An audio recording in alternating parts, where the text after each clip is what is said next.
Good afternoon, everyone. First and foremost, I would like to thank the Albert Shanker Institute for having me. It's truly an honor for me to be here today with you all. There's a popular book out that's been around for years.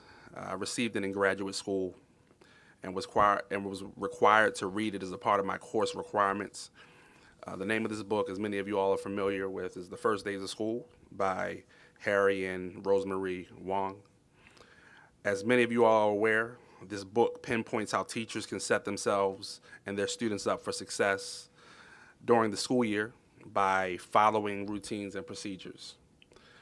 While thinking about what I was going to say today, this book crossed my mind, and I believe the reason why it crossed my mind is because in addition to educating our students, we as teachers must also model the proper routines and procedures for treating everyone with respect.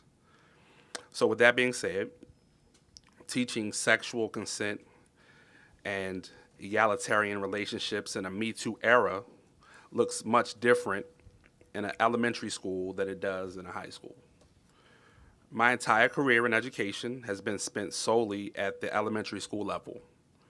However, over the past 9 summers, I've had the opportunity to work with high school students in the city of Baltimore through a program called YouthWorks. The one thing that remains consistent among both elementary and high school students is respect. Respect for themselves and respect for others. I talk to students about respect being the benchmark a lot of times. And when you respect yourself and others, things become just a little bit easier because if a problem arises among one of their peers, they are better suited to identify and articulate an issue because they started out using respect as a benchmark. As elementary school teachers, we are not using the official terminology such as teaching sexual consent and egalitarian relationships in a Me Too era, as that is not a part of our curriculum. We do, however, talk to our students about the importance of keeping their hands to themselves and what constitutes as appropriate conversations.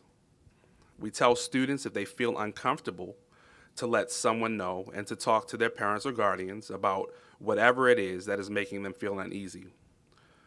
Further, we have restorative circles where students have the opportunity to talk and also be listened to.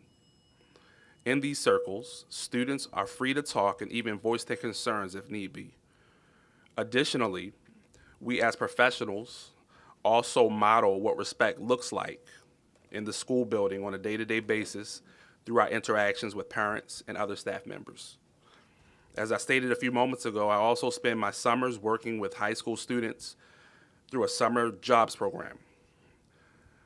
The particular agency I work with is the Conservation Jobs Corps, where the youth workers, or Corps members as we call them, work on various projects in the city and state parks and learn skills needed to complete the various tasks.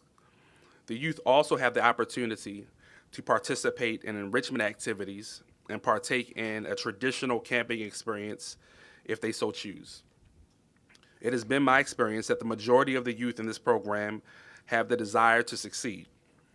Part of their success in the program comes from understanding that they are there to work and their work ethic, along with how they interact with each other and their supervisors, will determine the amount of success they have. On the very first day, the youth arrive. We have an orientation and go over program expectations and how success is obtainable for each and every one of them. We also explain and demonstrate what professionalism is and how they should conduct themselves while at work. We also discuss what appropriate and inappropriate work behavior is and how they should interact with one another. Again, we try to relay that respect is the benchmark as it pertains to their interactions with their colleagues, and that along with doing their job will make for a rewarding summer. When they officially begin working, which is usually the next day, the program doesn't hand out assignments based on what some would define as traditional roles for male and females, but rather gives a list of things that need to be done for that day or that week. So if a picnic table needs to be built, or debris removed from a park, or if a garden needs to be watered, then whatever group is up next gets assigned to the task.